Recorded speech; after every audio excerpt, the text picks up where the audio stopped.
मोदी और बीजेपी के लिए खतरे की घंटी, क्योंकि आ गया है 2024 के चुनाव का सर्वे। और इस सर्वे में न सिर्फ वोट प्रतिशत घटा है, बल्कि घट गई हैं सीटें भी।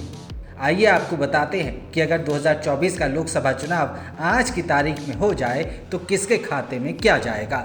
वैसे एक बात और, 2024 का लोकसभा चुनाव जैसे जैसे करीब आ रहा है, वैसे वैसे सभी राजनेता और राजनीतिक दल अपनी तैयारियां तेज करते जा रहे हैं। सभी ने कमर कस ली है, चुनावी मैदान में उतर गए हैं और जगह जगह जनसभाएं करके अपने अपनी पार्टी का प्रमोशन किया जा रहा है।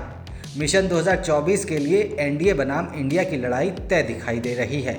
हालांकि लोकसभा चुनाव के लिए सामने आ रहे सर्वे में सत्तारूढ़ एनडीए के लिए खतरे की घंटी बजा दी है। टाइम्स नाउ नव भारत के सर्वे की माने तो एनडीए लगातार तीसरी बार सत्ता में आ सकती है, लेकिन उसका वोट प्रतिशत 2019 के मुकाबले घट रहा है। सर्वे के मुताबिक 2024 में एनडीए सत्ता में तो आती दिखाई देती है, लेकिन सीटें कम हो रही हैं। सर्वे के अनुसार एनडीए को लोकसभा चुनावों में 296 से 236 सीटें मिल सकती हैं। इंडिया को 160 से 190 सीटें मिल सकती हैं। गौरतलब है कि 2019 में लोकसभा चुनावों में एनडीए को कुल 353 सीटें मिली थी, जिसमें से अकेले बीजेपी के पास 303 सीटें थी। 2019 में यूपीए को 91 सीट मिली थी, जबकि दूसरी पार्टियों को 98 सीटों पर जीत मिली थी। सीटों के साथ साथ एनडीए का वोट प्रतिशत भी घटता दिख रहा है। ईटीजी की रिसर्च के साथ किए गए टाइम्स नाउ सर्वे में एनडीए को 42.60% वोट मिलते दिखाई देते हैं। वहीं इंडिया को 40.20% वोट मिल रहे हैं। यानी कि टक्कर आमने सामने की है, लड़ाई भी आर पार की होगी।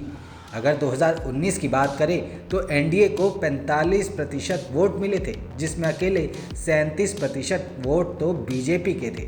कांग्रेस को महज 19% वोट मिले थे। यूपीए का वोट शेयर 30% के करीब पहुंचा था। अगर वोट शेयर की बात करें तो एनडीए और इंडिया के बीच दूरी महज 2% वोटों की रह गई है। हालांकि अभी चुनाव में करीब 8 महीने का वक्त है, ऐसे में चीज़ें बदल सकती हैं। लेकिन जिस तरीके से पूरे देश में विपक्षी गठबंधन इंडिया का वोट प्रतिशत बढ़ा है, वो निश्चित तौर पर एनडीए के लिए खतरे की घंटी बजा चुका है। यही नहीं, कई वैसे राज्यों में भी बीजेपी और उनके सहयोगी दलों की सीटें घटती दिखाई दे रही है। ये वो राज्य है जहां पर बीजेपी का दबदबा हुआ करता था, लेकिन लगता है अब बीजेपी और प्रधानमंत्री मोदी का दबदबा इन राज्यों और देश में कुछ खास नज़र नहीं आ रहा। सर्वे की माने तो एनडीए को सत्ता विरोधी लहर का भी सामना करना पड़ेगा। ऐसे में पीएम नरेंद्र मोदी का करिश्मा क्या 2024 के चुनावों में फिर से काम करेगा, ये बड़ा सवाल है। इस बार किस चुनावी जुमले के साथ बीजेपी और एनडीए मैदान में उतरते हैं, ये भी अपने आप में बड़ा सवाल है। क्योंकि सबका साथ सबका विकास, बहुत हुआ भ्रष्टाचार, अब की बार मोदी सरकार, अच्छे दिन आने वाले हैं।